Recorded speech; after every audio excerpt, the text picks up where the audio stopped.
시청자 여러분 안녕하십니까? 가장 빠른 종합 뉴스킬 시작합니다.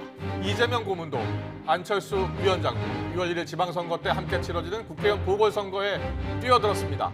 두 사람 모두 당권 도전을 염두에 두고 있는 만큼 일단 금배지부터 달겠다는 겁니다. 출마 속사정과 또 정부에 미칠 영향을 짚어보겠습니다. 미국이 기준금리를 올리면서 미 주택담보대출 금리도 5%를 돌파해 13년 만에 최고치로 치솟았습니다. 우리 주택담보대출 금리도 7%까지 급등할 수도 있다는 전망이 나옵니다. 대출이 많은 분들 어떻게 하는 게 좋을까요? 잠시 뒤 전문가로부터 들어보겠습니다. 먼저 정치권 소식입니다. 더불어민주당 이재명 상임고문이 오늘 6월 1일 국회의원 재보궐선거에서 인천 계양 을 지역구에 출마하기로 했습니다. 송영길 전 대표가 5선을 했던 지역구입니다. 안철수 인수위원장 역시 오늘 경기 분당갑 지역구 출마 의사를 밝힐 것으로 전해졌습니다. 경기도지사에 나선 김은혜 의원 지역구입니다. 국회 취재기자 연결합니다. 김태민 기자. 네, 국회입니다. 이재명 고문의 등판 여부 또 출마 지역이 초미의 관심이었는데요. 인천으로 출마하기로 했다고요?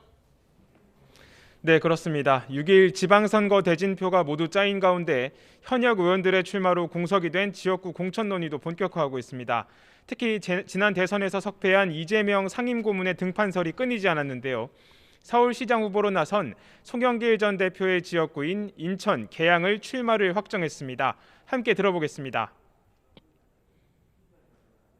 최근에 지도부가 이재명 상임고문께 지방선거 승리를 위해서 직접 출마해 줄 것을 요청을 했고 그것에 대해서 이재명 후보도 동의를 하셨기 때문에 이에 따라 이 고문은 대선 패배 후 2달 만에 다시 중앙 정치 무대에 복귀하게 되는데요. 단순 지역구 출마뿐 아니라 당의 총괄 상임 선거대책위원장으로 이번 6일 지방선거와 국회의원 보궐선거를 진두지휘할 예정입니다. 이에 대해 국민의힘은 이 고문의 인천 출마는 정당성을 찾기 어렵다고 평가절하했는데요. 먼저 국민의힘 이준석 대표의 말 듣고 오겠습니다.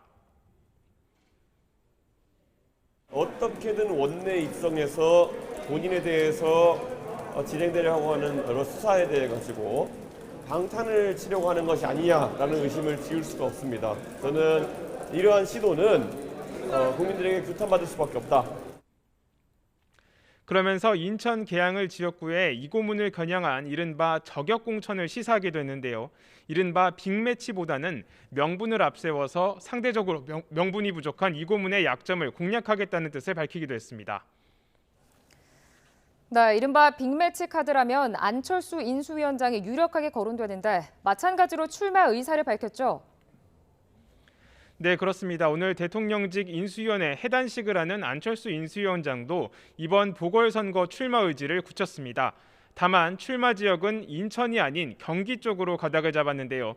안 위원장은 오늘 오후 경기도 수원에서 열리는 지역정책 국민보고회에 참석한 뒤 취재진과 만나 이렇게 말했습니다. 들어보겠습니다. 저는 분당갑뿐만 아니라 경기도를 포함한 수도권의 그 선거 승리를 위해서는 제 몸을 던질 생각입니다. 그래서 한 사람이라도 더 당선을 시켜서 경기도가 발전할 수 있도록. 안 위원장은 그동안 수도권 승리를 위해 분당갑에 출마해달라는 진정 어린 요청을 계속 받아왔다며 이같이 말했는데요. 정리된 생각은 추후 밝히겠다고 말했지만 오늘 발언만으로도 사실상 분당갑 출마를 선언한 것으로 해석됩니다. 특히 분당갑 지역은 IT 기업이 밀집한 판교가 있는 곳인 만큼 안 위원장의 출마설이 꾸준히 제기되어 온 곳인데요. 이에 대해서도 안 위원장은 분당갑에서 가장 먼저 사옥을 지은 회사가 바로 자신이 창업한 안랩이라며 허허벌판에서 지금 한국판 실리콘밸리가 된 것에 일조했다 생각한다며 이연을 강조하기도 했습니다. 만약 안 위원장의 공천이 확정된다면 국민의힘 당적을 가지고 나서는 첫 선거가 될 전망입니다. 이처럼 대선 주자급 정치인들이 잇따라 출마를 선언하면서 다음 달 1일 치러질 국회의원 보궐선거는 지방선거만큼이나 이목이 집중될 전망입니다. 국회 상황도 알아보겠습니다. 검수완박 정국 이후에도 여야 대립은 더욱 심화되고 있다고요? 네, 현재 인사청문 전국의 최대 뇌관으로 떠오른 건 바로 한동훈 법무부 장관 후보자입니다. 민주당은 청문회 시작도 전부터 한 후보자의 자녀, 이른바 허위 스펙 논란을 겨냥해서 조국 전 장관의 잣대처럼 수사가 필요하다며 총공세를 펴고 있습니다. 여기에 더해 청문회 파행을 겪은 정호영 복지부 장관 후보자 역시 낙마시키겠다는 뜻을 굽히지 않으면서 지명 철회를 압박했습니다. 하지만 국민의힘은 민주당이 장관 후보자 임명을 총리 인준과 연계하고 있다며 이는 새 정부 출범에 발목을 잡는 것이라고 반발하고 있습니다. 그러면서 한동훈 후보자에 대한 민주당의 의혹 제기에 대해선 소문난 잔치에 먹을 것 없다고 평가절하하며 구체적 혐의점도 없이 뭘 수사라는 거냐고 반박하기도 했습니다. 여기에 더해 21대 국회 후반기 법사위원장직을 넘겨받기로 한 합의를 민주당이 재논의해야 한다고 주장하자 의회 독재를 하려 한다며 거세게 비판했습니다. 이처럼 검수완박에 이은 인사청문 전국 그리고 법사위원장 논란까지 겹치면서 여야 극한 대립은 당분간 쉽게 진정되지 않을 것으로 보입니다. 지금까지 국회에서 YTN 김태민입니다. 한덕수 총리 후보자 국회 인준이 난항을 겪는 가운데 윤석열 당선인 측은 새 정부 총리는 한덕수 후보자 한 명뿐이라면서 신뢰를 재확인했습니다. 윤 당선인은 오늘 대통령실 국가안보실 산하 비서관급 인선을 추가로 발표합니다. 인수위 취재기자 연결합니다. 박석영 기자. 네, 서울 삼청동 인수위원회입니다. 윤 당선인과 한 후보자가 어제 통화를 했는데요. 어떤 이야기들이 오갔습니까? 네, 윤 당선인은 어제 한덕수 총리 후보자와 통화하며 새 정부의 총리는 한 후보자 한 명뿐이라고 말했습니다. 윤 당선인은 다른 장관을 낙마시키려고 한 후보자의 목을 잡고 있는 모습은 있을 수가 없는 일이라고 말한 것으로 전해졌는데요. 한 후보자의 경우 노무현 정권 때 신임을 받았던 데다가 전문성을 확보한 인물인 만큼 민주당을 도저히 이해할 수 없다는 겁니다. 한 후보자가 발목 잡기식으로 부결된다면 새 후보자 지명 없이 부총리 대행으로 새 정부가 출범될 가능성도 열렸습니다.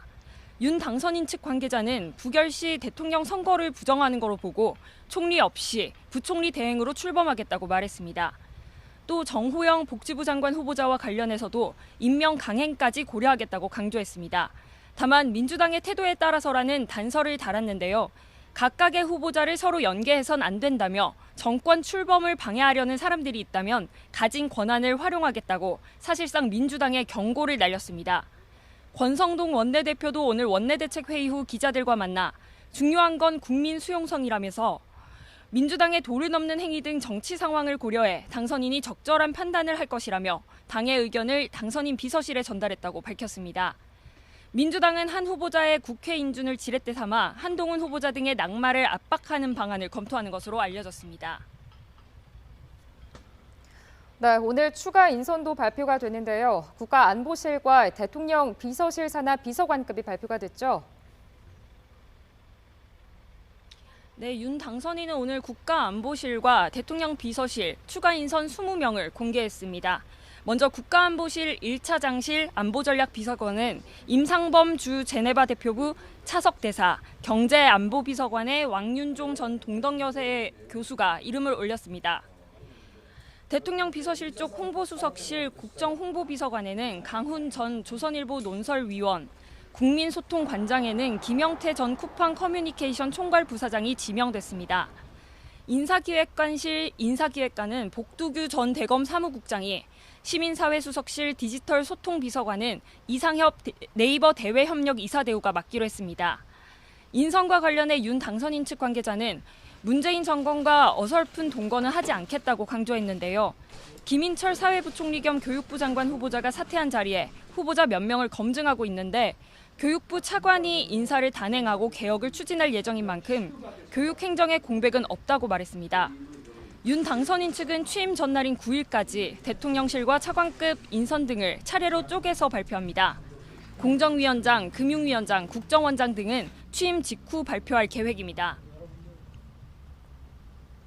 네, 이제 취임식까지 나흘 남았습니다. 취임준비위원회가 오늘 브리핑을 통해서 참석하는 외빈 명단을 공개했다고요? 네, 윤 당선인의 취임식은 오는 10일 국회의사당 앞마당에서 열립니다.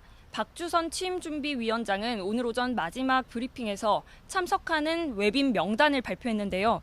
먼저 싱가포르 대통령과 중앙아프리카공화국 대통령이 취임식에 참가합니다. 왕치산 중국 국가부주석과 인도네시아 전 대통령, 하토야마 유키오 일본 전 총리 등도 참석합니다. 미국에서는 해리스 부통령 부군 등 축하 사절단을 파견합니다. 이 밖에도 주한 외교사절을 포함해 외빈 300여 명이 취임식에 참석하는데 일본의 경우 강요급 인사 파견이 예정돼 있습니다. 또 탈북 국군포로 3명도 정부 수립 이후 최초로 취임식에 초청됐습니다. 취임식을 앞두고 안철수 인수위원장과 인수위원들은 서울 통이동 인수위 기자회견장에서 오늘 오후 5시 해단식을 합니다.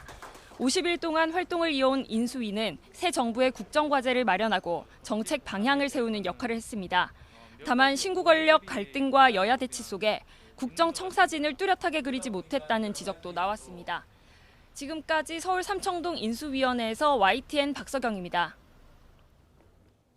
문재인 대통령이 오늘 검찰 수사권과 기소권 분리 법안 입법 처리 과정에서 2차례나 사표를 제출한 김호수 검찰총장의 사의를 수용했습니다. 다만 검찰총장 외에 검찰 간부들은 검찰 사무의 공백으로 인한 국민의 피해가 우려된다며 사의를 반려했습니다. 청와대 취재기자 연결해 자세한 상황 알아보겠습니다. 백종규 기자.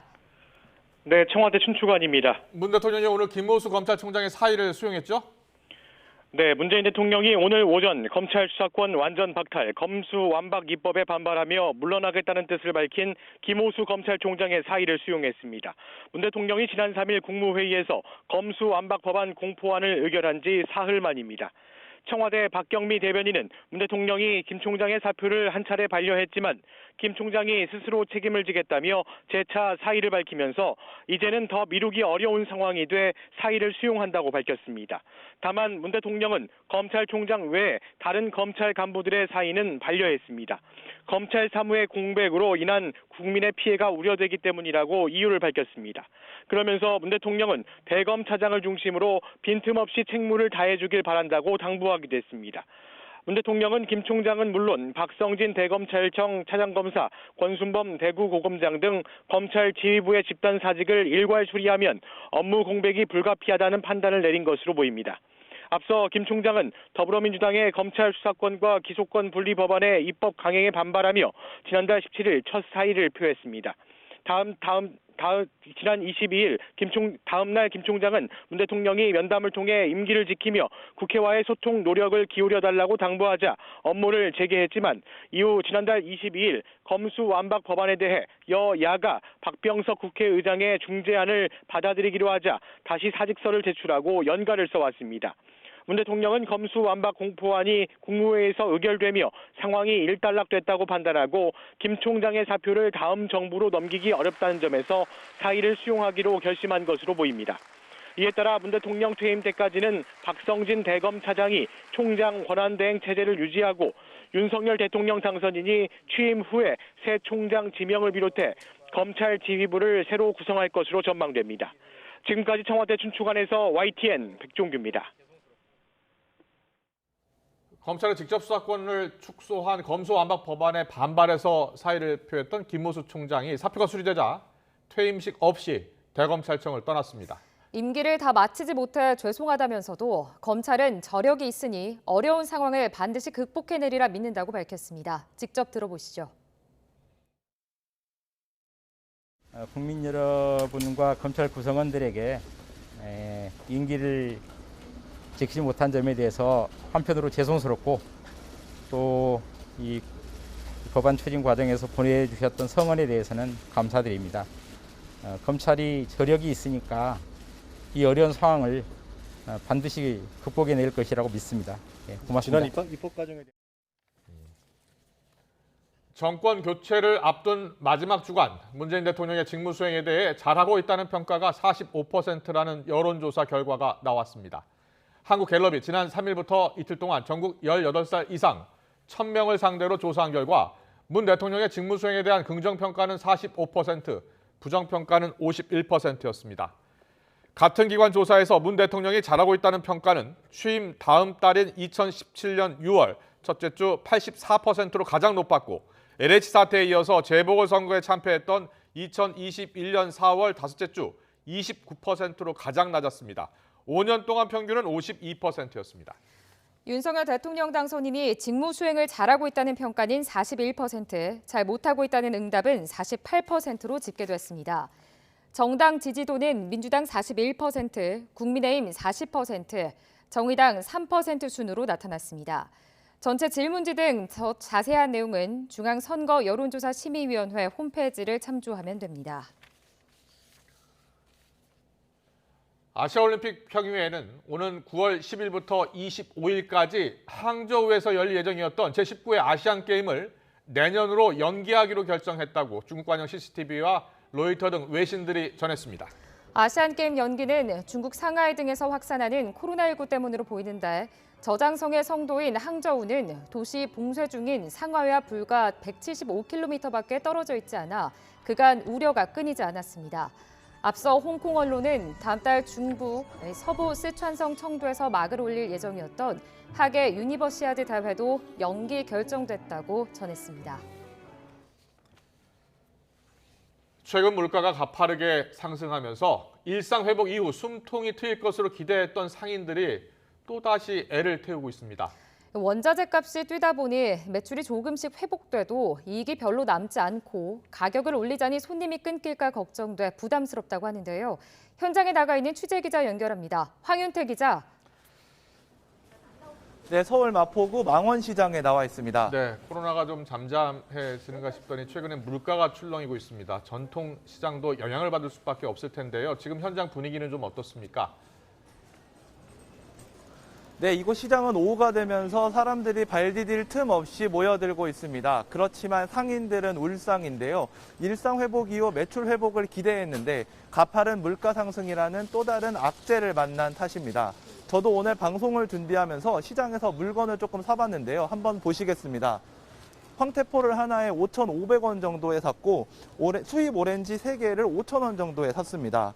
오이와 고추를 합쳐서 4,000원, 반찬 2종류를 8,000원 정도에 샀습니다.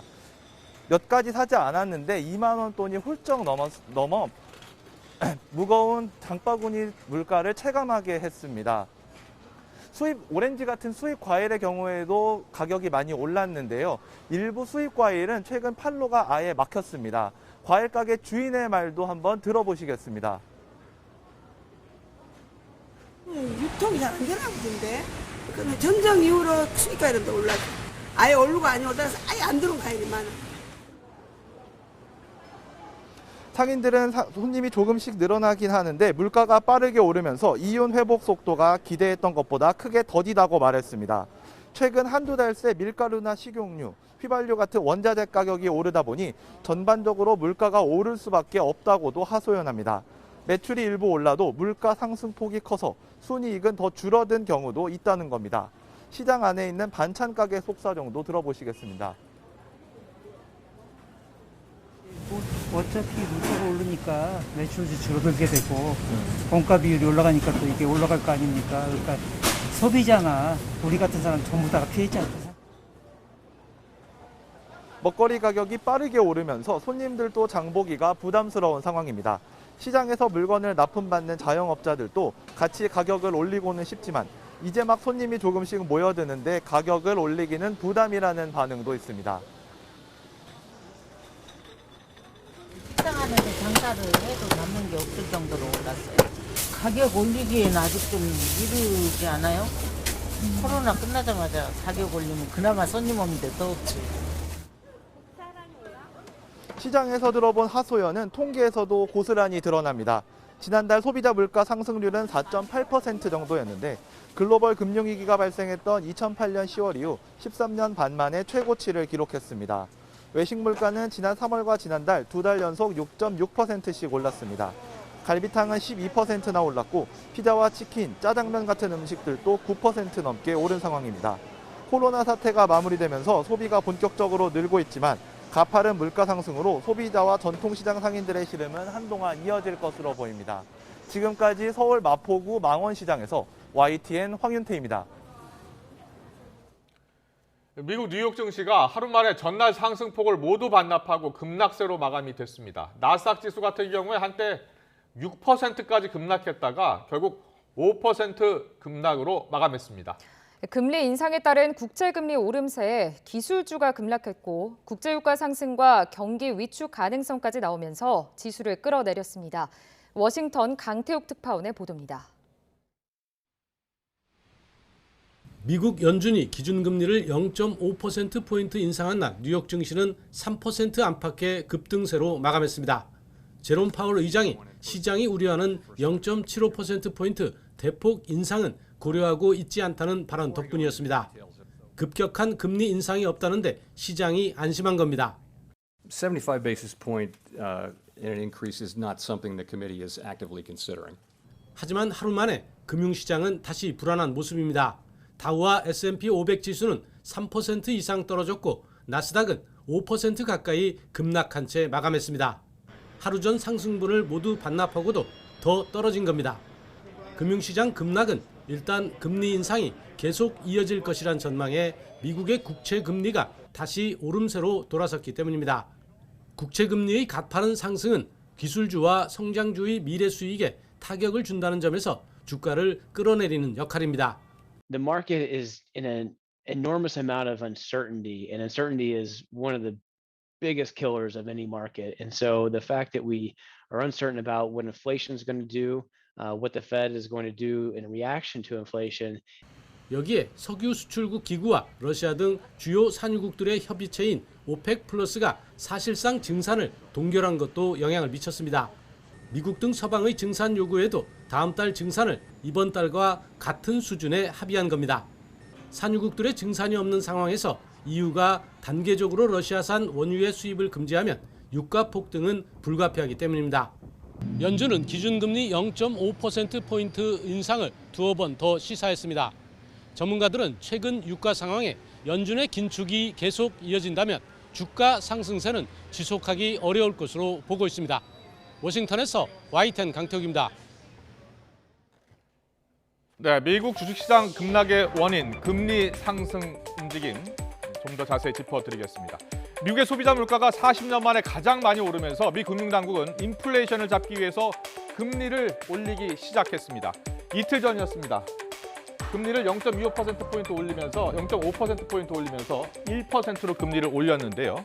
문제는요, 올여름 6월과 7월 다시 또 0.5%포인트씩 금리를 올릴 것으로 보입니다. 두 차례 올리면 2%로 금리가 높아지는 거죠. 9월 이후에도 0.25%포인트씩 금리를 더 올릴 계획입니다. 당연히 미국의 주택담보대출 금리도 13년 만에 지금 최고치로 치솟고 있습니다. 월스트리트저널 보도를 보면 30년 만기 주택담보대출 금리가요, 현재 5.27%를 기록해서 2009년 이후 최고치를 기록했다고 보도했습니다. 올해 초만 하더라도 3.22%에 불과했는데 불과 넉 달 만에 2%포인트 이상 급등한 겁니다. 문제는 우리나라 금리도 미국의 금리 인상에 발맞춰서 추가 인상이 지금 불가피하다는 겁니다.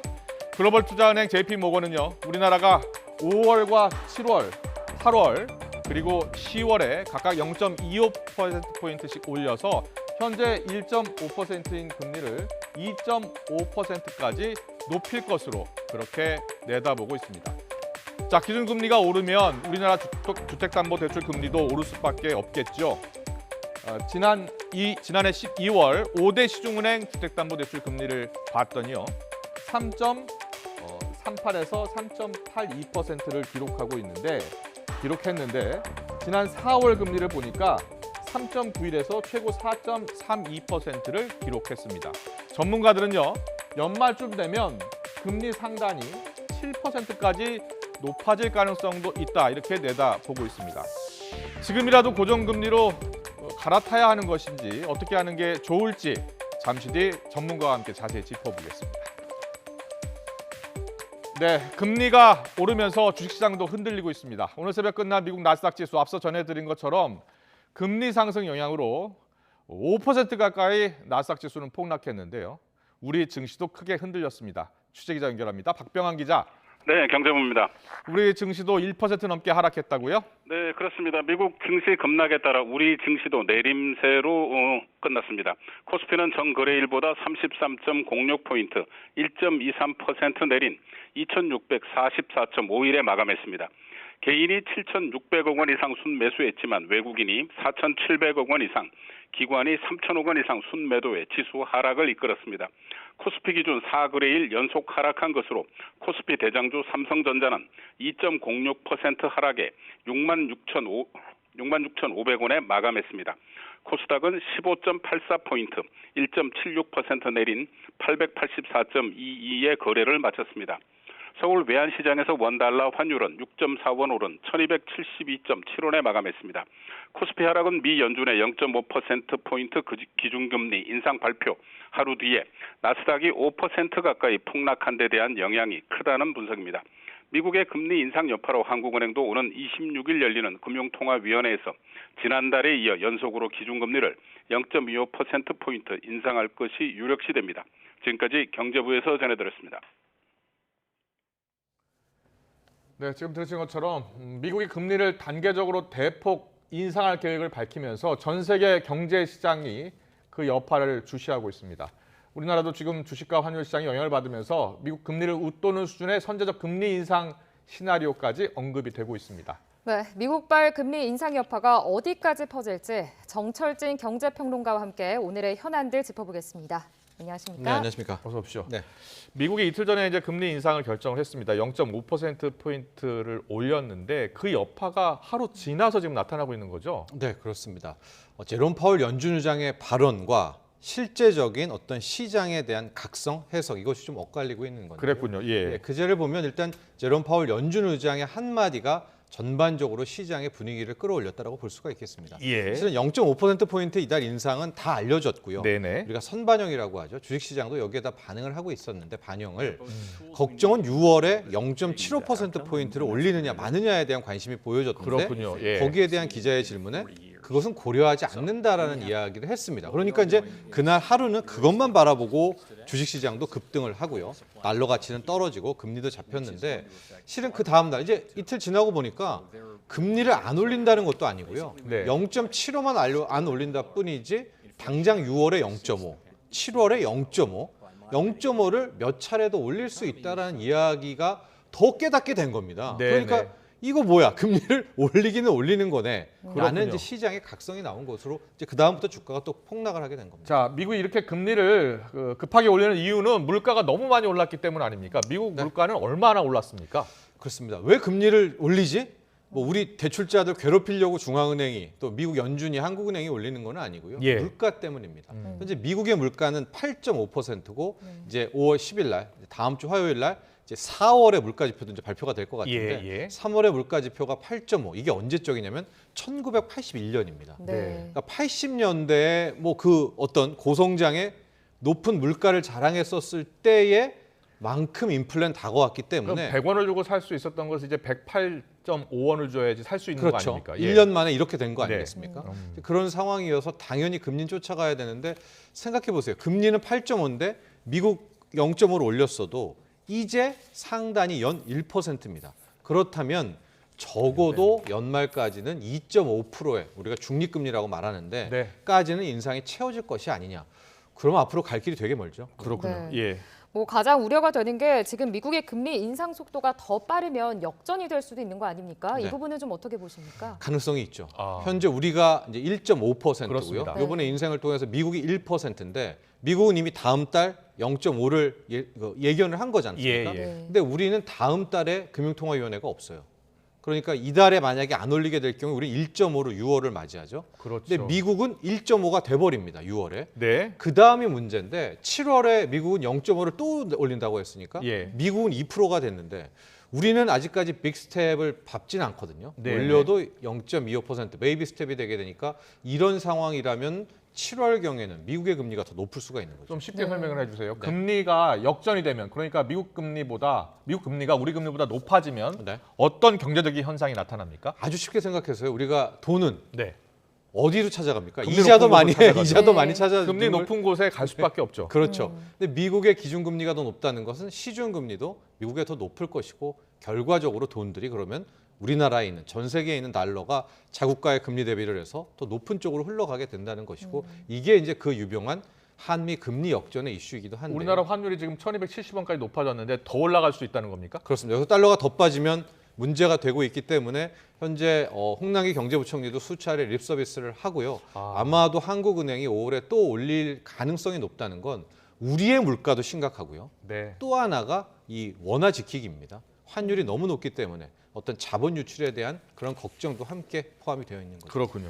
네, 뭐 그래서 우리나라가 지금 선제적으로 금리를 올리겠다 이런 올릴 가능성에 대해서 계속해서 지금 나오고 있는데 이 네. 부분 어떻게 내다보고 계세요? 저는 매우 높다고 봅니다. 4월에는 이창용 이제 신임 하는 총재죠. 없은 공석에도 올렸는데 네. 아마 저는 첫 주제가 되는 금통위가 될 거 아니겠습니까? 네, 5월 네. 이제 셋째 주가 될 텐데 네. 저는 금리 인상 가능성이 굉장히 높다고 보고 있습니다. 그렇군요. 이제 가장 궁금한 건요.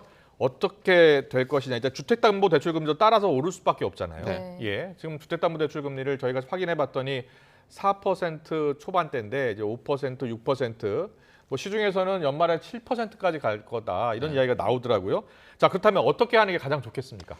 일단 기존 대출자는 아직까지는 뭐 변동금리라 하더라도 그렇게 높은 금리는 아닐 겁니다. 네. 평균은 아직까지 올리고 올려도 이제 3점 몇 뭐 후반대이기는 한데 예. 이분들이 신규로 고정금리로 갈아탈 경우에는 상당 부분 뭐 중도상환 수수료라든가 기타 등등의 문제들이 좀 있고요. 또 하나가 이제 신규로 대출을 받을 수 있는 분들도 막상 고정금리를 받으려고 하면 이미 가상금리를 많이 붙여놨기 때문에 변동금리와의 어떤 굉장한 이거 훨씬 더 비싸네라는 이제 그런 생각을 갖게 될 텐데요. 그래도 현재 같은 이런 금리 인상 추세, 금리 상승 추세가 맞다면 네. 일단은 고정금리 쪽으로 가는 것이 정석적인 플레이다, 정석적인 선택이다 이렇게 말씀드릴 수 그렇군요. 네, 예. 지금 굉장히 고민되는 분들 많으실 것 같습니다. 대출금리 급등에 우리 국민이 어떻게 대처를 해야 되는지 좀 여쭤보겠습니다. 네. 지금 1%만 올라도 1억 대출을 받으신 분들은 50만 원 이상의 지금 부담이 증가가 하고요.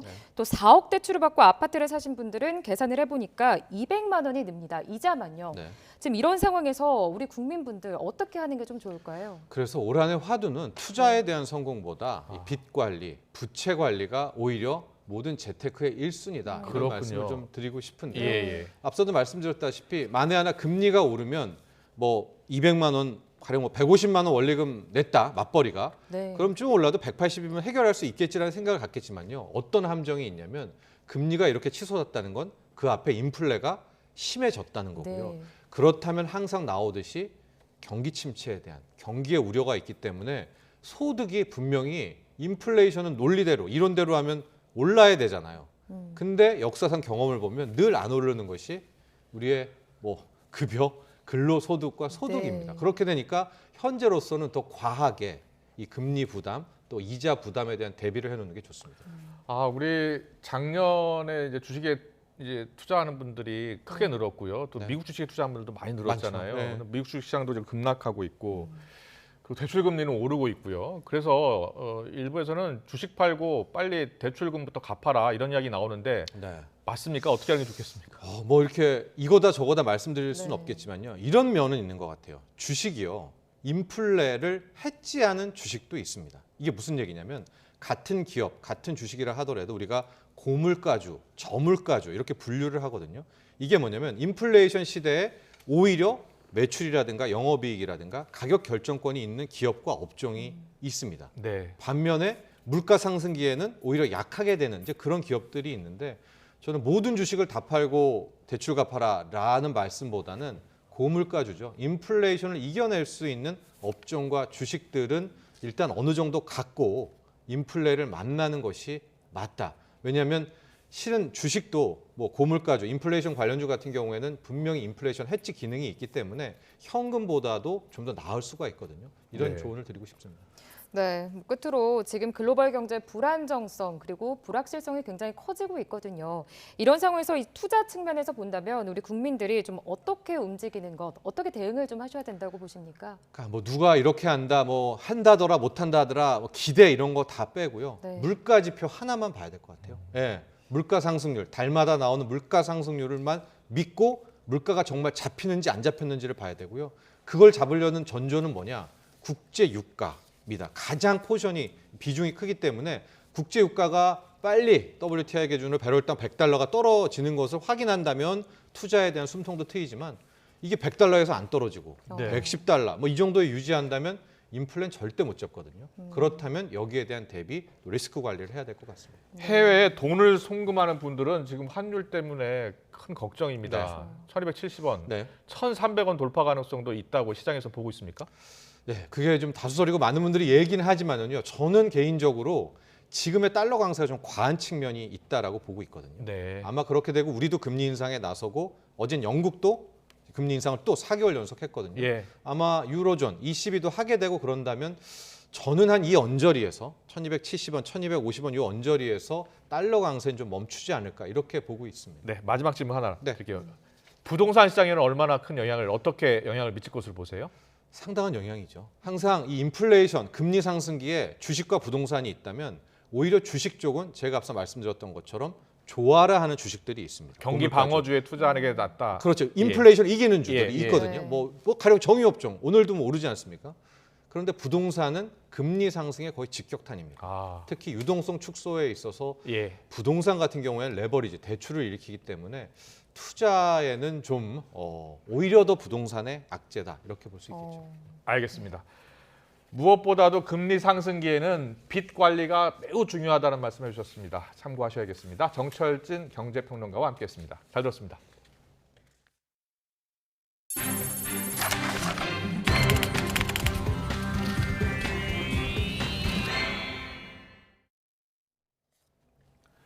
하루가 멀다 하고 물가는 오르고 있습니다만 기준금리를 올리는 것 빼고는 지금 뾰족한 해법이 없는 상황입니다. 문제는 새 정부가 공약 이행을 위해서 막대한 예산을 시중에 푼다는 건데 물론 불가피한 측면도 있지만 어쨌든 정부가 앞장서 물가 상승을 자극하는 셈입니다.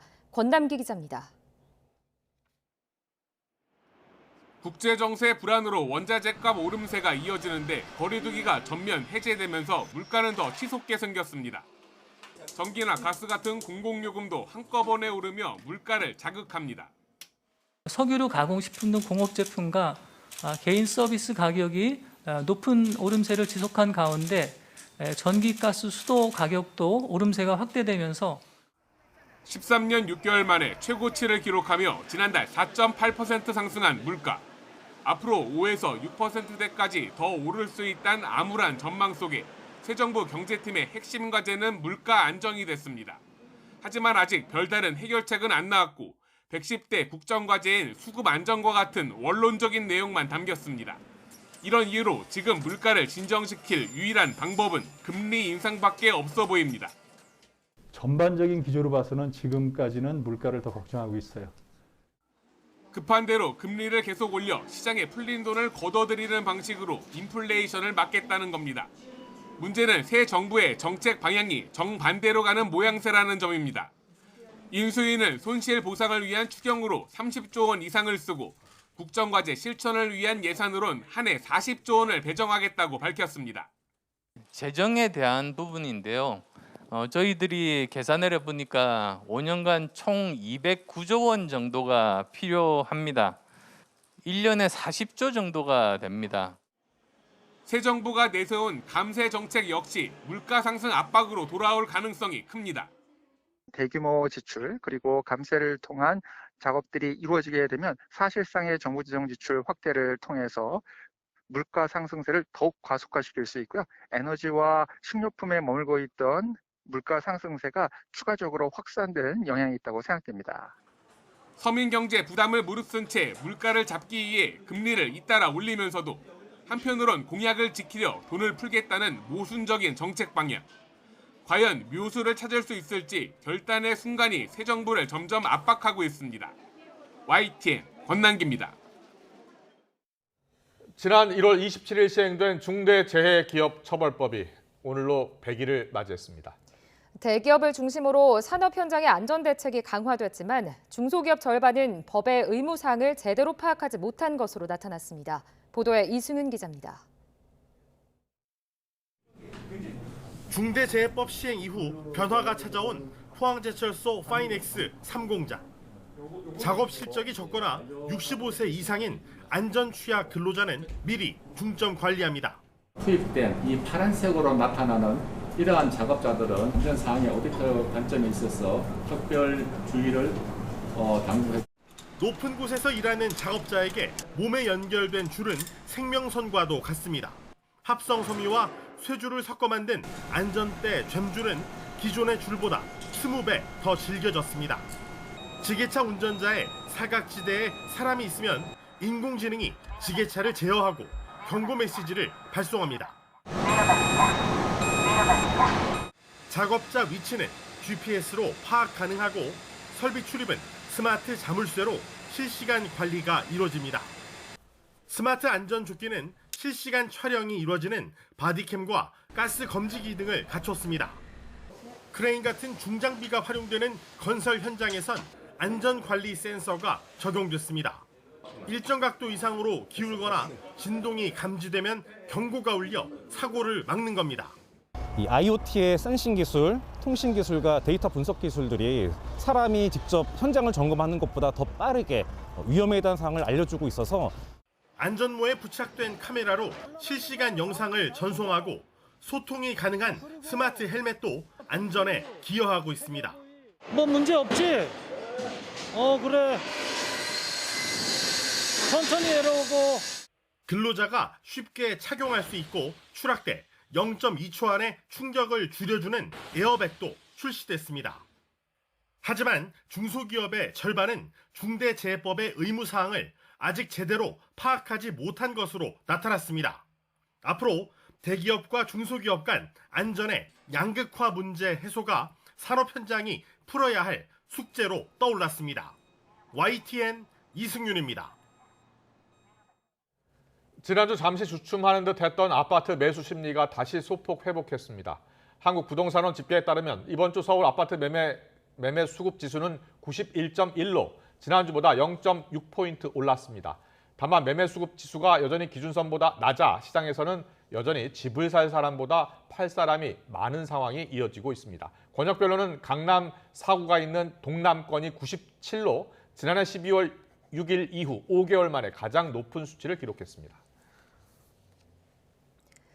개 식용 문제에 대한 사회적 논의가 2개월 더 연장됐습니다. 사회적 논의기구인 개 식용 문제 논의를 위한 위원회는 개 식용 종식이 시대적 흐름이라는 인식에는 공감대를 이뤘지만 합의에는 이르지 못했다고 밝혔습니다. 지난해 12월 출범한 위원회는 애초 지난달 개 식용 종식을 발표할 계획이었으나 관련 업계 반발 등으로 절충점을 찾지 못하고 있는 것으로 전해졌습니다. 분당갑에 출마해달라는 당 안팎의 진정 어린 그런 요청들이 계속 이어지고 있습니다. 선거 승리를 위해서는 제 몸을 던질 생각입니다.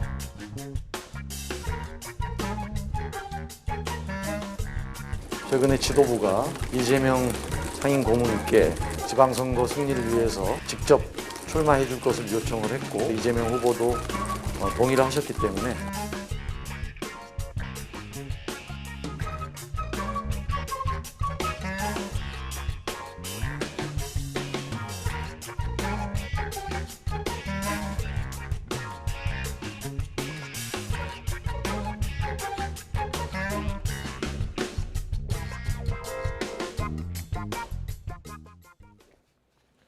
이재명 민주당 상임 고문은 인천 계양을로, 또 안철수 인수위원장은 사실상 분당갑 보궐선거에 출마할 뜻을 밝혔습니다. 판 커진 지방선거 전국에 미칠 영향 살펴보겠고요. 민주당이 국회 후반기 법사위원장을 국민의힘에 넘기는 합의를 원점에서 재검토하겠다고 했는데 여야의 극한 대립이 불가피할 것으로 보입니다. 최진 대통령 리더십 연구원장과 함께 정치권 주요 이슈 짚어보겠습니다. 어서 오십시오. 네, 안녕하십니까. 안녕하세요. 안철수 위원장이요. 네. 일단은 분당갑을 공식적으로 언급하지는 않았습니다만 수도권 승리를 위해서 몸을 바치겠다 이렇게 이야기했어요. 네. 분당갑에 출마할 것으로 보이죠? 지금 뭐 사실상 네.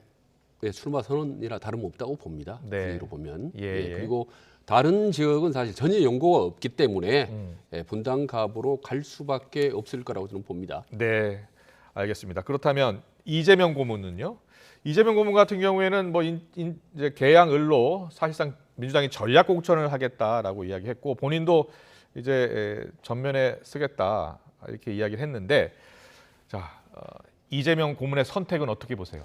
지금 그동안 언론 보면은 상당히 고민하고 망설이고 있다는 보도가 많이 나오지 않습니까? 근데 정치 지도자가 상당히 무모한 선택 혹은 위험한 선택을 할 경우는 그 이유는 딱 두 가지입니다. 네. 하나는 분노했을 경우, 하나는 위기감이 있을 때입니다. 예. 저는 후조라고 봅니다.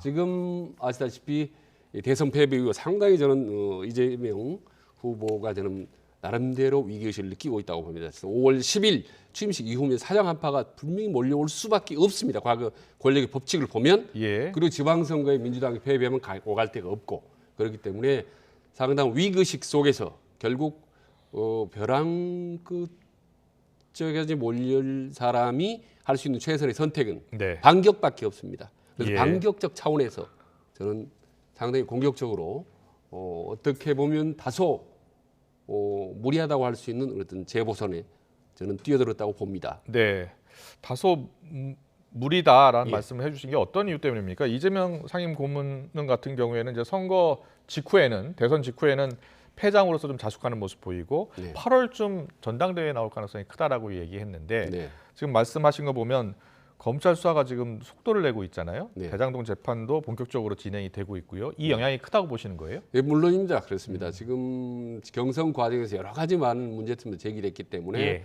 사실 정권 초기에는 정치인 전반적으로 이재명 지사를 포함해서 그 누구에게도 사실 사정 내지는 공직기강에 대한 한파가 불 수밖에 없습니다. 그런 점에서 유력하게 대통령 선거가 될 뻔했고 가장 치열하게 경쟁했던 이재명 후보 입장에서는 상당히 좀 불안불안하지 않겠습니까? 네. 민주당 같은 경우에는 이재명 고문을 총괄 선대위원장으로 추대를 했고요. 그리고 인천 지역 승리를 통해서 전국지방선거 승리를 이루겠다 이런 생각을 지금 밝혔어요. 실제로 인천 지역 승리가 전국지방선거 승리에 큰 영향을 줄 것으로 보세요? 저는 뭐 전국적으로는 영향을 미칠지는 모르겠지만 우선 지금 민주당이 현재 전국적으로 승리할 수 있겠다라고 장담할 수 있는 지역이 사실은 몇 군데 되지 않습니다. 지금 인천 같은 경우도 상당히 지금 초박빙인데 최소한 인천 정도는 확보해야 경기도까지 그 파급 효과를 기대할 수 있다라고 하는 저는 상당히 좀 절박한 그런 상황이라고 봅니다. 네. 알겠습니다. 그렇다면 자 이재명 고문과 안철수 위원장이 왜 각각 인천과 분당을 택한 건지 지난 대선 때 득표율을 잠깐 보고 가겠습니다. 자 대선 득표율 볼까요? 지난 20대 대선 득표율을 보면요. 인천 계양구 을은 이재명 고문이 52.2, 윤석열 당선인이 43.61을 얻었고요. 분당구 갑은 이재명 고문이 42.95 그리고 윤석열 당선이 54.45를 얻었습니다. 뭐 이 표심이 그대로 이어지지는 않겠습니다만 영향을 받을 수밖에 없겠죠? 네, 저 표를 본다면 이재명 후보 입장에서는 사실 왜 성남 분당 갑을 피하려고 하는지를 우리가 알 수 있지 않겠습니까? 그리고 굳이 이제 연고가 없는 계양을로 가려고 한다는 저 표가 이제 열심히 드러납니다. 실제로 이재명 후보가 만약에 분당 갑으로 간다면 그럼 국민의힘 후보가 아니라 어떻게 보면 민심과 싸워야 됩니다. 대장동 민심이라는 상당히 보이지 않는 거대한 괴물 같은 그런 민심과 싸워야 되기 때문에 상당히 좀 버겁죠. 그런 점에서 다소 좀 따가운 여론이 있더라도 일단 원내 진입하는 것이 낫겠다라는 그런 최종 판단을 한 게 아닌가라는 생각이 듭니다. 네, 일단 뭐 안철수 위원장도 내년에 당권 도전을 한다 그러고요. 그리고 이재명 고문도 이제 8월에 당권 도전을 할 계획으로 지금 알려져 있지 않습니까? 실제로 의원 배지를 다는 게 당권 도전에는 더 유리한 환경이 조성되나 보죠. 국회의원을 한 번이라도 해본 사람은 국회의원을 안 했을 때와 그 차이가 얼마나 큰지를 다 압니다. 어떤 차이가 있는 겁니까? 뭐 의존적인 거라든지 뭐 교통편이라든지 여러 가지 사사로운 것이면 30가지다 40가지라고 얘기를 하는데 가장 큰 게 얻을 수 있는 게 원내에 들어가면 얻을 수 있는 큰 특혜가 바로 이제 불체포 특권입니다. 헌법에 나왔던 44조 1항에 나오는 불체포 특권입니다. 국회의원이 되면 현행범이 아닌 한은 회기 중에 체포되거나 구금하거나 할 수가 없습니다. 그리고 회기 전에 설령 체포되거나 구금을 한다라도 국회의원들이 원하면 그걸 석방할 수밖에 없습니다. 그렇군요. 예, 그리고 엄청난 특권인 거죠, 사실은. 그래서 이른바 사정의 어떤 총 화살 공격 이런 걸부터 사실 제도적으로 방어할 수 있는 그런 장치가 확실하게 생기는 거죠. 이 국회의원 배지 하나가 그 정도로 위력이 대단한 겁니다. 그렇군요. 안철수 위원장이 이제 분당 갑으로 출마 선언을 한다면 네. 뭐 할 가능성이 워낙 크지만요. 원래 지역구는 노원을 아닙니까? 네. 노원을 지역구는 이준석 대표 지역구잖아요. 예. 예. 그럼 이렇게 자연스럽게 정리가 되는 겁니까? 그렇게 되겠죠. 예. 예, 이제 이준석 대표는 꿈에 그리던 금배지를 달 수 있겠다라고 이제 생각을 할 수 있겠죠. 그런데 안철수 이제 인수위원장 입장에서는 지역구를 옮기는 게 사실 대단히 부담스럽습니다만은 예. 지금 집권 초기 여론조사나 여러 가지 상황으로 보면 예. 안철수 인수위원장 정도의 인지도, 대중성 정도 가지고 있으면 사실 어느 지역에도 가서 당선될 가능성이 매우 높습니다. 그래서 본인이 오늘 현재까지 분당갑이라 꼭 집어서 얘기는 하지 않았지만 네. 예, 어느 정도 당이 원한다면 갈 수 있겠다라고 상당히 좀 자신감을 보이고 있는 거죠. 그렇군요. 그런데 사실 분당갑 지역구 박민식 전 의원이 출사표 던졌잖아요. 예. 박민식 전 의원은 윤석열 당선인의 특별 보좌역이었거든요. 예.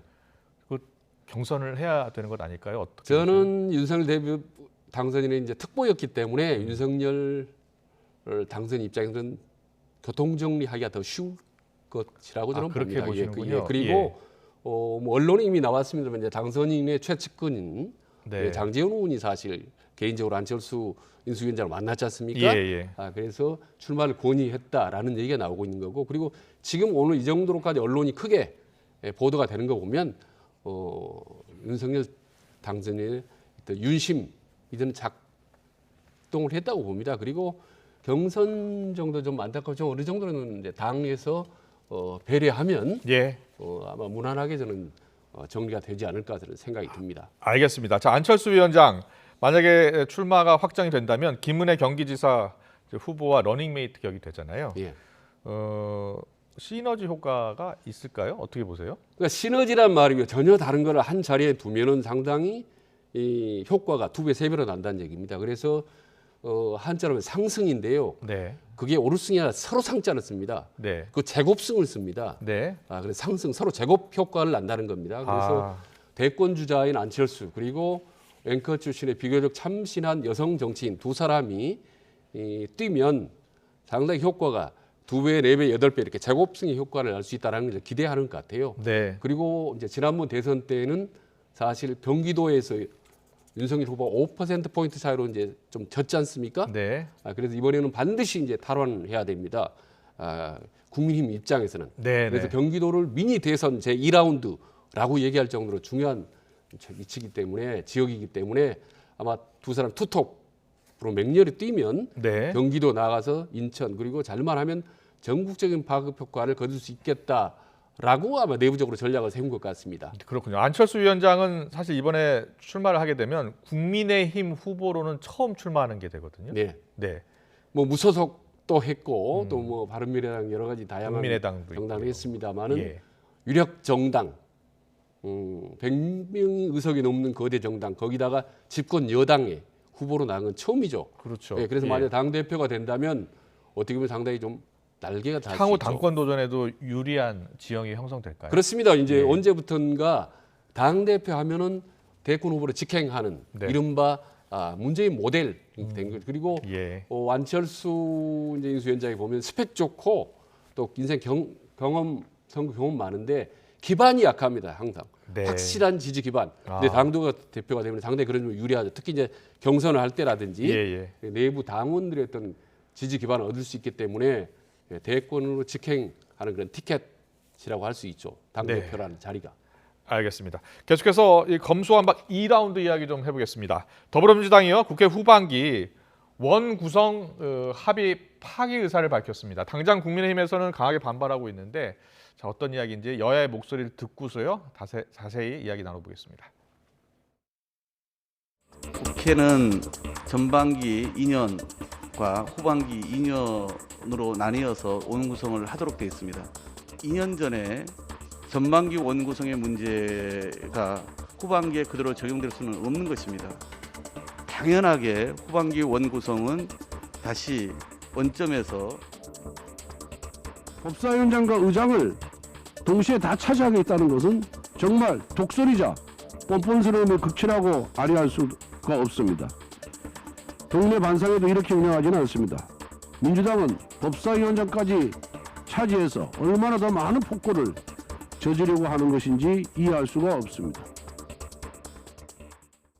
네, 박홍근 원내대표 국회법을 언급을 했고요. 원구성 논의를 다시 하겠다는 입장을 밝혔는데 뭐 윤석열 정부 이제 여당 견제하겠다는 겁니다. 자, 어떻게 보셨어요? 그러니까 방금 견제라고 하셨는데 네. 사실은 이제 뭐 거의 뭐 십자포와 융단 폭격이나 다름없죠. 전천후 공격이 있는 거죠. 사실은 민주당이 예, 국민힘을 향해서 하고 있는 건데 네. 저 위에 법사위원장을 가지고 이렇게 말을 번복하면서 치열하게 양쪽이 충돌할까. 법사위원장은요 네. 권력 이동기에 정권 예. 교체기에 정말 중요한 이른바 노루목이라는 자리입니다. 모든 법이 통과되려면 반드시 거쳐야 되는 자리가 법사위고 그렇죠. 그 자리에 망치를 쥔 사람이 바로 예. 법사위원장입니다. 앞으로 아시다시피 중수청 법이라든지 아. 여러 가지 코로나 관련 법이라든지 모든 민생 법안들 예. 혹은 정치성인 법안들을 반드시 거쳐야 되는 게 법사위원장이기 때문에 저 자리를 지켜야 이후에 우리가 힘을 발휘할 수 있겠다. 이게 이제 민주당의 생각인 것 같습니다. 그렇군요.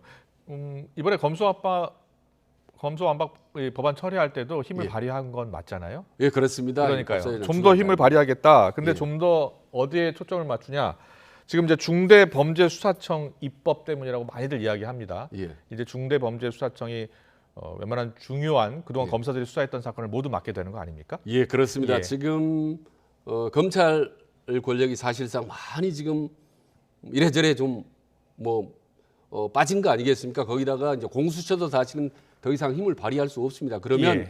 앞으로 윤석열 정부 출범 후에는 상당히 힘을 발휘할 수 있는 걸 말하자면 한국형 FBI를 할 수 있는 중수청입니다. 네.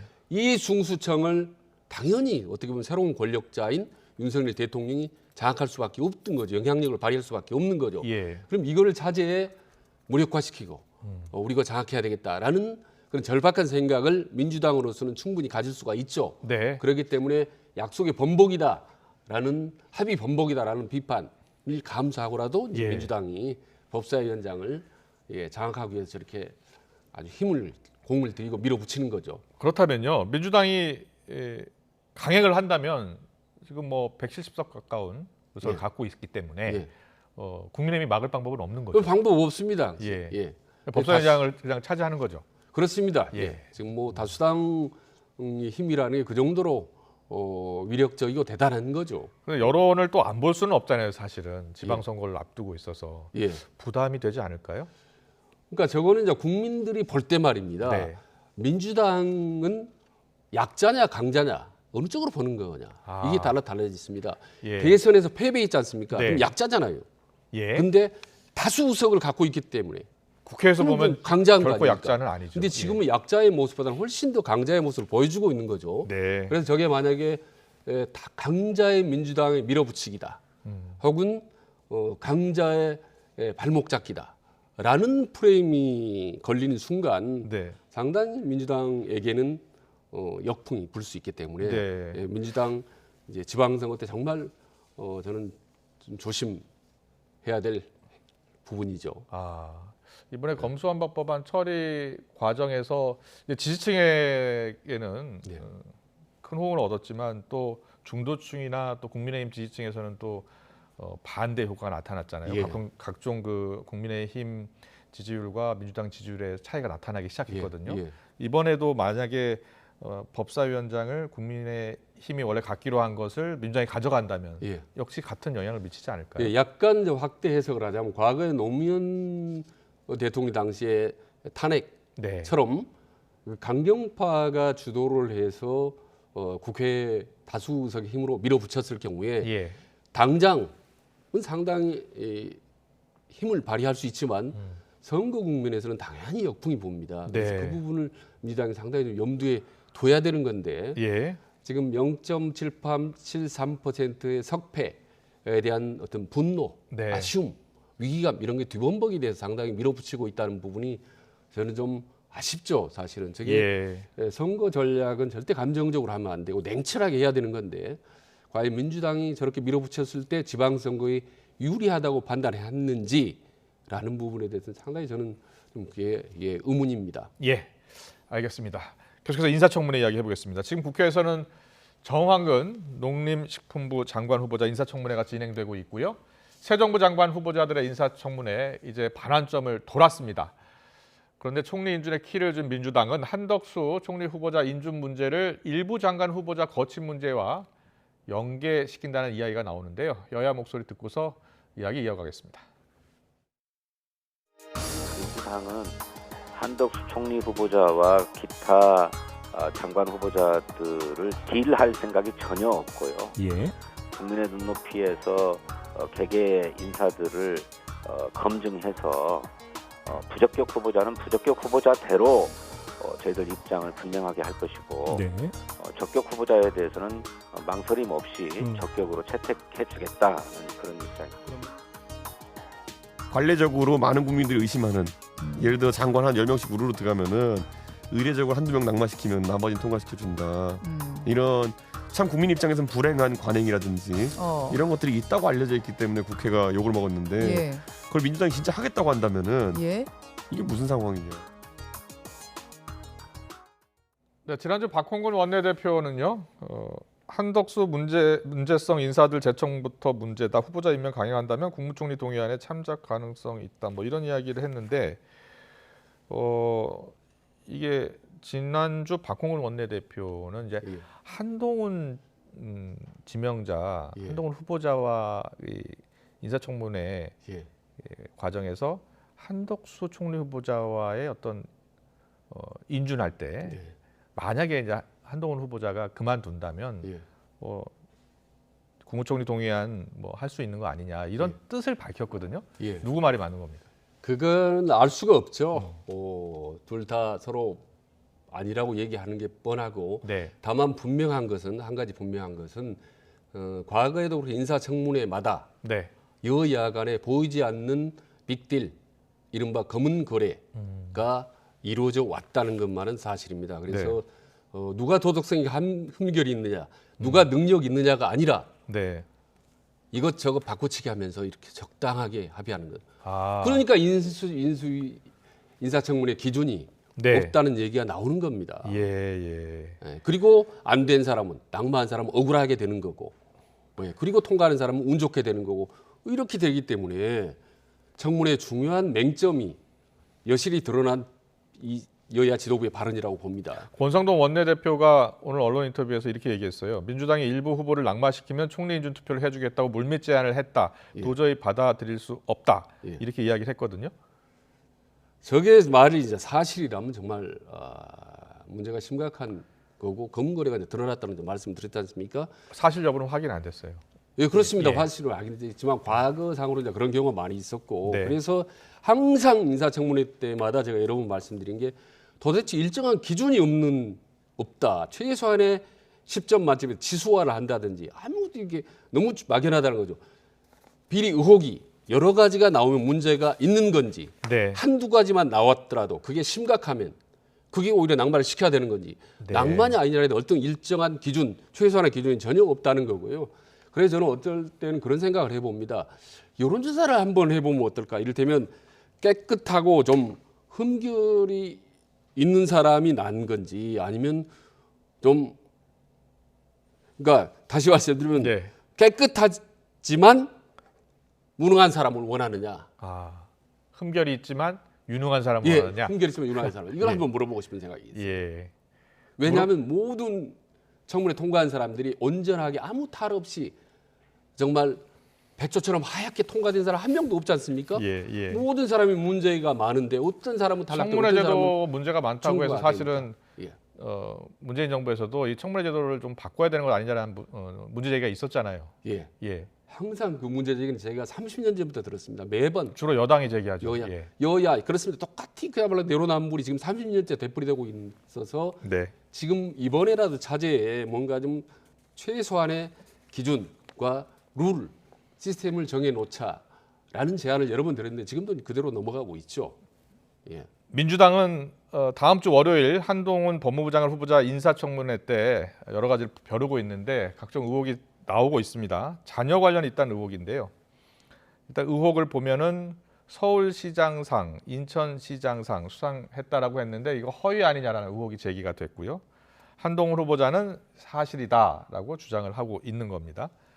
그러니까 윤호중 비대위원장이 한동훈 후보자는 자, 조국 전 장관까지 소환했습니다. 비교해 보니까 조국 전 장관은 송사리에 불과하다 이렇게 이야기했어요. 그러니까 예를 들면 인천시장상을 받은 건 아닙니다만 인천시의회 의장상을 받은 건 사실이라고 지금 민주당 쪽 시장 쪽에서 밝혔습니다. 저게 사실인지 아닌지 애매모호하지 않습니까? 그리고 이제 몇 가지 문제들을 나온 거 보면 좀 문제는 장르 있어 보입니다. 과거에 뭐 조국 사태 때 나왔던 뭐 딸 문제라든지 이런 뭐 학력 문제라 이런 분이 수상 이런 문제가 의혹이 있습니다만은 저게 과연 낙마할 정도가라는 부분은 진영마다 서로 완전히 의견이 달라지지 않겠습니까? 그런 점이 이제 저는 문제라고 보는 거고 그래서 한동훈 법무장관 같은 경우는 결국은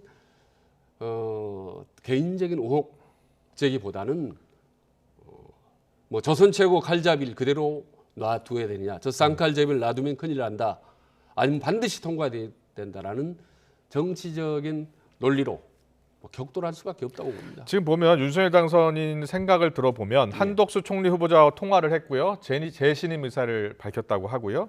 한동훈 후보자 역시 포기하지 않을 것 같잖아요. 그러면 민주당과의 충돌 격화 가능성은 더 커지는 것 아니에요? 지금 검수양 완박으로 온 나라가 완전히 지금 거의 뭐 난리가 나고 어떻게 보면 여야가 지금 정면 충돌한 판에 누구를 통과시키고 누구는 뭐 통과시키지 않고 할 계제가 아닙니까? 강대강 대치로 계속 가는 겁니다. 왜 그렇습니까? 우리 민주당은 무조건 다 안 된다. 지금 한 4명을 대표적으로 얘기를 했습니다만은 이렇게 되면 국민의 입장에서도 윤석열 당선인 입장에서도 민주당이 다 안 된다. 그러면 우리는 할 수 없다. 우리는 다 된다라고 밀어붙일 수밖에 없다라고 강대강으로 가는 거죠. 오직 정치 논리만 있는 거죠. 지금 상황이 그렇게 돼가고 있습니다. 참 안타까운 현실이고 국민들 입장에서 볼 때도 누가 옳은지 어느 정도 옳은지 알 수가 없는 정말 어지러운 상황 계속 반복되는 거죠. 청문회 때마다. 알겠습니다. 대통령 인수위 얘기하고 마무리하겠습니다. 대통령 인수위가 이제 오늘 잠시 뒤에 이제 해단식을 갖고요. 마무리를 하는데 인수위의 존재감이 그렇게 크게 부각되지 못했다. 이런 이야기 많이 나오잖아요. 그게 이제 안철수 스타일입니다.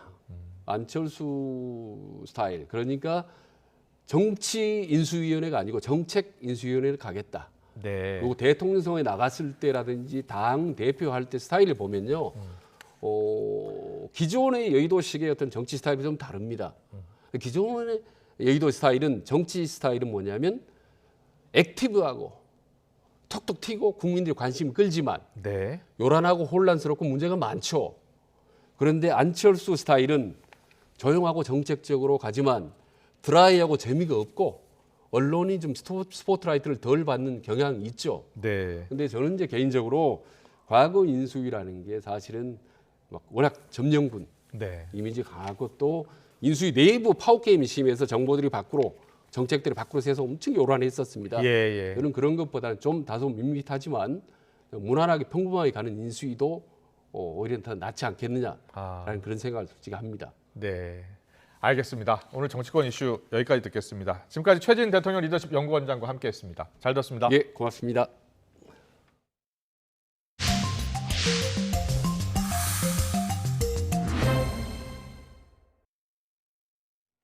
경기 김포 산업단지에 있는 공장에서 질소가스통이 폭발해서 작업자 6명과 이후 현장을 조사하던 경찰관이 다치는 사고가 있었습니다. 다행히 큰 부상은 입지 않았는데요. 굉음과 함께 터진 사고가 공장 주변까지 뒤흔들면서 현장은 그야말로 전쟁터를 방불케 했습니다. 송재인 기자입니다. 아직 인적이 드문 이른 아침, 고요하던 공장 주변이 갑자기 흔들립니다. 태풍이라도 온 듯 공장 문이 힘없이 떨어져 나가더니 순식간에 희뿌연 연기가 검은 파편을 쏟아내며 일대를 집어삼킵니다. 흰색 연기들이 뿌옇게 이 동네 쫙 뒤덮었고 쟤들 확 날리면서 이제 조금씩 가라앉는 게 거의 한 30분 정도 걸렸고요. 연기가 거친 뒤 드러난 현장은 전쟁터를 방불케 합니다. 뼈대를 드러낸 공장 주변에 산산조각난 파편들이 가득합니다. 경기 김포 하군리 산업단지에 있는 열처리 업체 공장에서 폭발 사고가 난 건 아침 7시 반쯤. 금속 열을 식히는 데 쓸 질소를 통에 담아 공장 밖에 뒀는데 굉음과 함께 갑작스레 폭발했습니다. 시운전 중에 그런 거, 시운전. 그 사람 압을 못 견뎠으니까 폭발했겠죠. 사방으로 뻗어나간 파편에 일찍이 출근했던 작업자 6명이 다쳐 병원으로 옮겨졌고 현장을 조사하던 경찰도 부상을 입었습니다. 근처에 있던 차량 10여 대가 부서지고 주변 공장 등 건물 6동까지 파손됐습니다. 지금 화장실 같은 데나 사무실은 들어갈 수가 없을 정도로 지금 그러니 보통 심각하지 않네. 경찰과 소방당국은 다음 주 가스안전공사 등과 합동감식을 진행해 정확한 사고 원인을 밝힐 예정입니다. YTN 송재인입니다. 중국 항저우 아시안게임 연기 소식입니다. 취재기자 연결합니다. 서봉국 기자. 네, 스포츠부입니다. 네, 항저우 아시안게임 결국 코로나 탓에 1년이 연기됐더니 도쿄올림픽의 전례를 밟게 된 건가요? 그렇습니다. 아시아올림픽 평의회 OCA는 오는 9월 10일부터 25일까지 항저우에서 열릴 예정이던 제19회 아시안게임을 연기하기로 결정했습니다. 항저우 대회조직위원회도 동의한 내용입니다. OCA가 우즈베키스탄 타슈켄트에서 집행위원회를 열었는데요. 연기를 결정했고 하지만 대회 엠블럼과 명칭은 변동이 없다고 밝혔습니다. 도쿄 하계올림픽의 선례를 따른 겁니다. 구체적인 연기 시기가 나오지 않은 가운데 1년 연기가 유력합니다. 아시안게임 연기는 중국 상하이 등에서 확산하는 코로나19 때문입니다. 저장성의 성도, 옛 송나라의 수도인 항저우는 도시 봉쇄 중인 상하이와 불과 175km밖에 떨어져 있지 않아서 그간 우려가 끊이지 않았습니다. 상하이는 지난 3월 28일부터 도시 봉쇄를 이어가는 상황입니다. 앞서 홍콩 언론은 다음 달 서부 스촨성 청두에서 막을 올릴 예정이었던 하계 유니버시아드 대회도 코로나 탓에 연기됐다고 전했습니다. 대회가 연기되면서 준비 과정에 있었던 우리 대표 선수들과 각 협회 혼란이 적지 않을 텐데요. 다만 2020년 도쿄 하계올림픽이 지난해로 연기돼서 치러본 경험이 있기 때문에 충격을 최소화하는 방법을 고민할 것으로 보입니다. 지금까지 스포츠부에서 YTN 서봉국입니다. 우크라이나 소식 알아보겠습니다. 러시아군은 오늘도 우크라이나의 남부 요충지 마리우폴의 아조우스탈 제철소를 함락하기 위한 공세를 강화했습니다. 러시아는 오는 9일 전승 기념일에 마리우폴에서 승리를 기념하는 열병식을 열기 위해 현지 주민을 동원해 건물 잔해를 치우고 애국 동상을 세우고 있는 것으로 전해졌습니다. 국제부 이동원 기자와 함께 짚어보겠습니다. 어서 오십시오. 네. 안녕하세요. 러시아가 우크라이나를 침공한 지 71일째가 됐군요. 네, 지금 전황은 어떻게 되는 겁니까? 네, 지난 2월 24일 날 러시아가 우크라이나를 침공했을 당시는 그 북부에 있는 수도 키우를 중심으로 전투가 이어졌습니다. 네. 그러나 키우 함락에 실패한 러시아가 이제 동부 돈바스 지역을 하면서 지금 러시아와 국경을 마주하고 있는 돈바스 지역, 그다음에 흑해 연안에 있는 남부 마리우폴을 중심으로 지금 전투가 진행되고 있습니다. 북동부 쪽에 카르히우부터 마리우폴까지 길게 예. 전선이 형성되어 있는 상태인데요. 예. 지금은 좀 일진일퇴, 치열한 포격전 속에서 일진일퇴가 거듭되고 있는 상황입니다. 러시아가 몇 개의 마을을 함락하면 또 우크라이나가 다른 또 마을을 탈환해가는 예. 그런 상황이 계속 이뤄지고 있고요.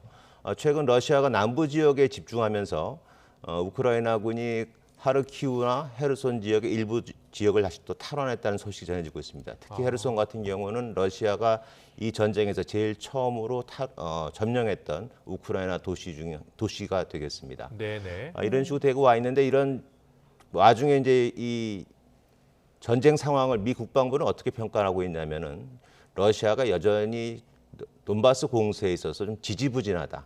진격이 너무 늦다. 그래서 자기들은 이것을 갖다가 빈혈이라는 표현까지 쓰고 있는데요. 결국 개전 초기에 러시아가 보여줬던 여러 가지 모습들, 그러니까 보급의 문제라든지 제공권을 장악하지 못했다는 것, 그리고 이 떨어진 러시아군의 사기, 이런 것들이 지금 러시아군의 행동에 발목을 잡고 있고, 반면 우크라이나군의 경우에는 서방 측에 제공한 무기가 공급되면서 어떤 반격의 막아낼 수 있는 힘을 기르고 있고 또 기동전을 발휘하면서 예상외로 러시아의 공격을 막아내고 있는 상황입니다. 네네. 이 러시아가 지금 유독 마리우폴에 대한 공세에 좀 매달리고 있거든요. 예, 그렇습니다. 이유가 좀 뭘까요?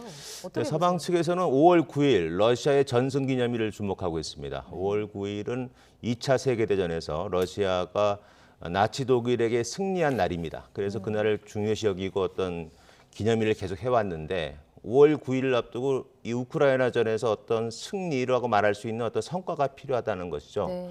지금까지 거의 70일이 넘게 전쟁을 해왔지만 성과가 없는 상황에서 마리우폴이 지금까지 거둘 수 있는 최대의 성과가 될 수 있다. 마리우폴이라는 것이 그 우크라이나의 세 번째로 큰 도시입니다. 그리고 또 위치적으로 2014년에 합병한 크림반도와 돈바스 지역을 연결할 수 있는 요충지이기 때문에 마리우폴을 자신들의 승리의 상징물로서 가져가기 위해서 마리우폴에 집중하고 있고 물론 사실상 함락을 했습니다. 그렇지만은 아조스탈 제철소에 남아있는 최후의 항전지가 남아있기 때문에 한 3일 전부터 지금 마지막 완전한 함락을 위해서 아조스탈에 대한 대대적인 좀 공세가 계속 이어지고 있는 상황입니다. 네, 그런데 그 9일 날요. 예.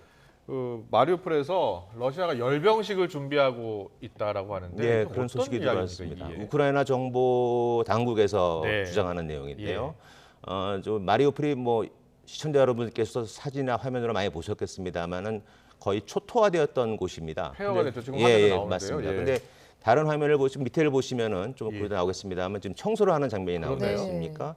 그러니까 잔해를 다 치우고 그 불발탄이나 이런 것들을 다 없애는 그런 그런 모습이 나오고 있는데 저런 모습 자체가 9일 저 장소에서 러시아가 자신들의 승리를 축하하는 어떤 행사, 열병식을 열기 위한 것이라는 것이 이제 우크라이나 정보 당국의 판단입니다. 네.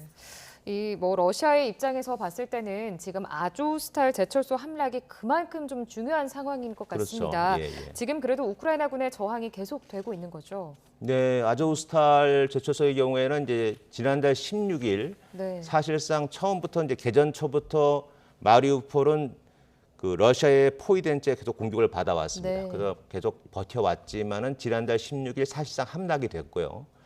그동안 마리우폴에 남아있던 아조우 연대 등 2천여 명의 우크라 군인이 아조스탈 제철소에 들어가서 최후의 지금 항전을 벌이고 있는 상태입니다. 예. 아조스탈 제철소는 뭐 1930년대 만들어진 유럽 최대 규모의 제철소이고 또 냉전 시대를 거치면서 지하가 요새화되어 있는 곳입니다. 네. 그렇기 때문에 지금 러시아군이 포위를 해놓고 나도 못 들어가고 있는 상황인데 문제는 그 안에 민간인 1000여 명이 같이 있다는 거였거든요. 그 네네. 당시.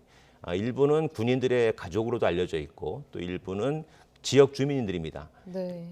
최근에 거기서 탈출해온 주민들의 말은 자신들은 그 러시아군의 포격이 있을 때 이것을 피하기 위해서 좀 방공호 형태로 들어가 있었는데 한 3, 4일 정도만 있으면 나올 줄 알았지만 한 달 이상 거기에 있을 줄은 몰랐다는 얘기도 하고 있거든요.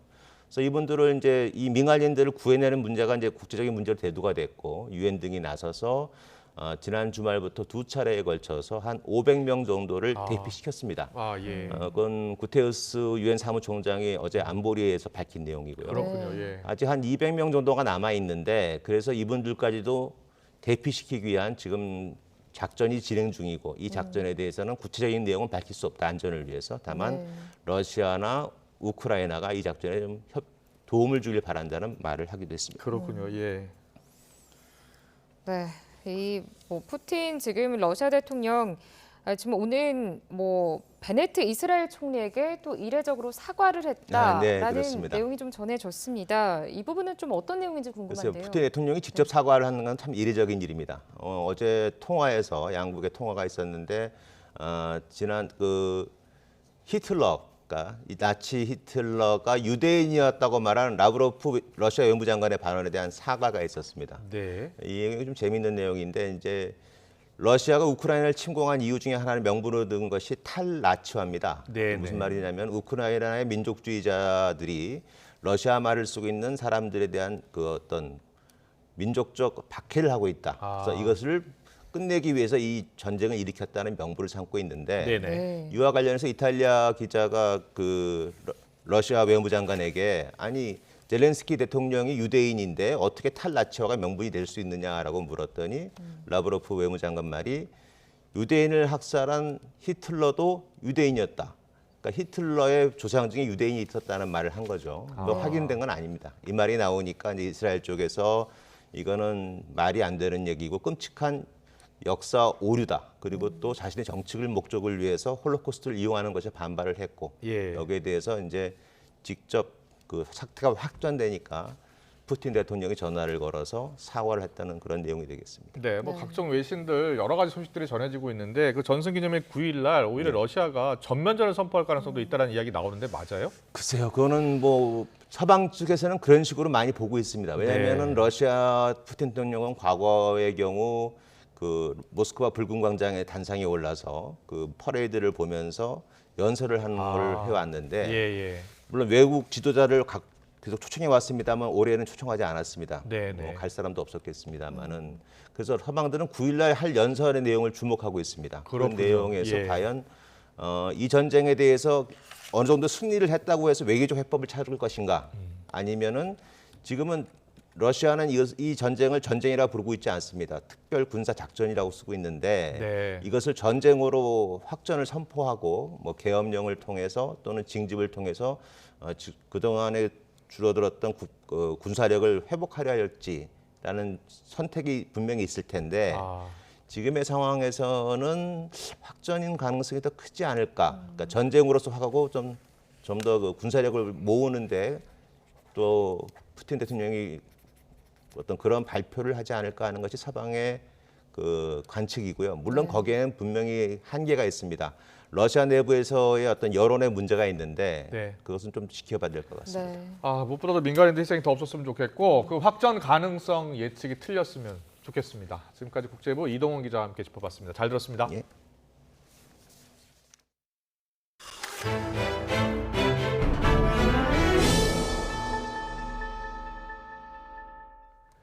북한이 지난 4일 탄도미사일 발사 이후에 이례적으로 침묵을 지키면서 그 배경에 관심이 쏠리고 있습니다. 이 가운데 북한이 윤석열 대통령 당선인의 취임식이나 한미 정상회담 전후 추가 도발에 나설 수 있다는 우려도 커지고 있습니다. 조수연 기자입니다. 북한은 통상적으로 미사일 발사 후 다음 날 대대적으로 선전하는 모습을 보여왔지만 노동신문이나 조선중앙통신 등 주요 북한 매체들 모두 전혀 언급이 없는 상태입니다. 지난 4일 탄도미사일 발사 이후 북측 반응 등 별다른 동향은 아직 포착되지 않고 있습니다. 공식적이거나 아직 구체적으로 확인되고 있는 사항은 없다는 말씀을 드리겠습니다. 북한의 이례적인 침묵에 대해 여러 해석이 나오는 가운데 머지않아 후속 발사를 한 뒤 한꺼번에 선전에 나설 가능성도 제기됩니다. 지난 1월 25일 북한은 순항미사일 2발을 쏜 뒤 즉각 보도하지 않고 이틀 뒤 이루어진 전술유도탄 시험과 함께 28일에 함께 보도한 바 있습니다. 북한의 이번 발사가 목표에 미달했을 가능성도 있지만 한미 정보당국은 일단 실패라는 평가는 내놓지 않고 있습니다. 북한이 새 정부를 향한 압박 수위를 높일 것으로 보여 윤석열 대통령 당선인의 취임식 등을 전후해 추가 도발에 나설 수 있다는 관측이 여전합니다. 북한은 완벽한 핵 보유국이 되기 된다라는 그런 목표를 향해 전력 질주하고 있다라고 판단이 됩니다. 마침 이 기간에 우리 취임식을 비롯해서 한미 정상회담까지 중요한 정치적 이벤트가 있기 때문에 대외적으로도 이런 부수 효과, 결국 한국과 미국을 압박하는 건데요. 군 당국이 대통령 취임식을 앞두고 북한 동향에 촉각을 곤두세우고 있는 가운데 미 국무부는 국제사회가 북한의 도발에 상응한 대응 신호를 보내야 한다고 촉구해 UN 차원의 움직임도 주목됩니다. YTN 조수연입니다.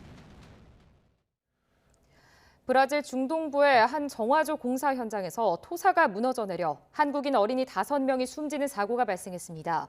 외교부는 지난달 29일 바이아주 프로모사 두히우 프레투시 인근에 우리 국민이 운영하는 집단 농장인 돌나라 오아시스의 정화조 공사장 주위에서 한국 국적의 어린이 5명이 사망했다고 밝혔습니다.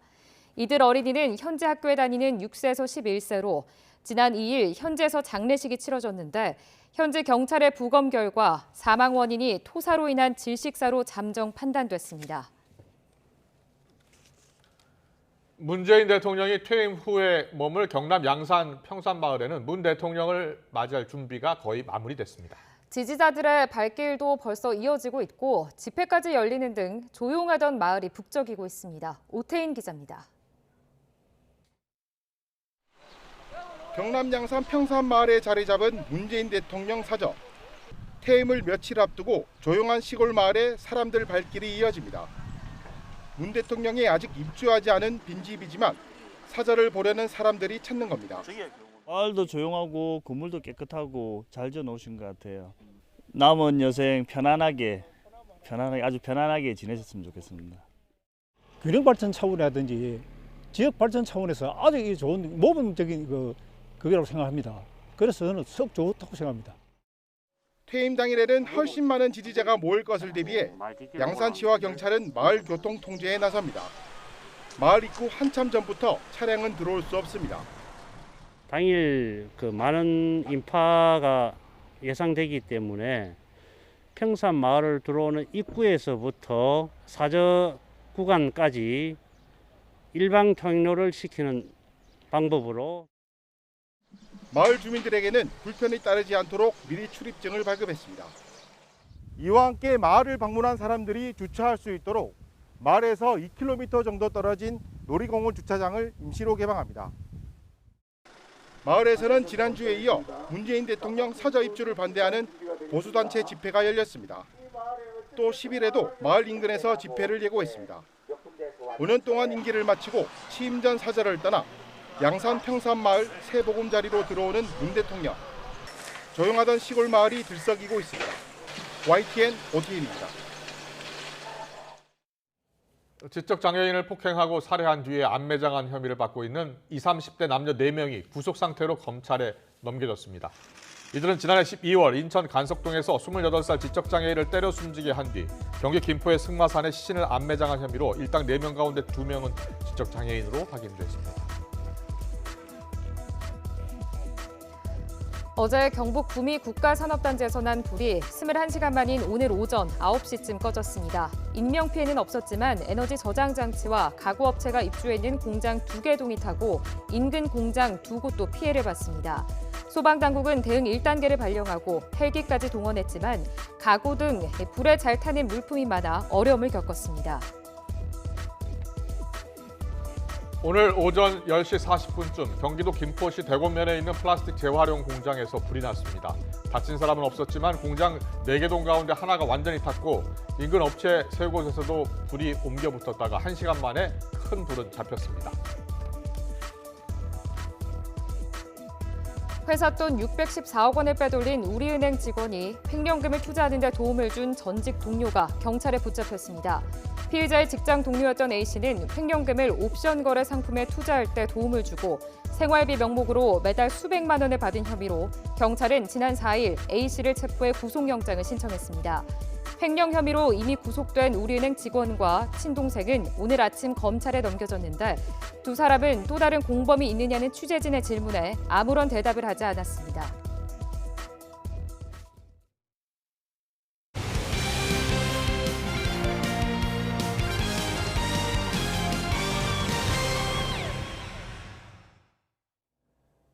스포츠 소식입니다. 데이트 폭력으로 논란을 일으킨 대한항공 정지석이 1년간 국제대회를 뛸 수 없게 됐습니다.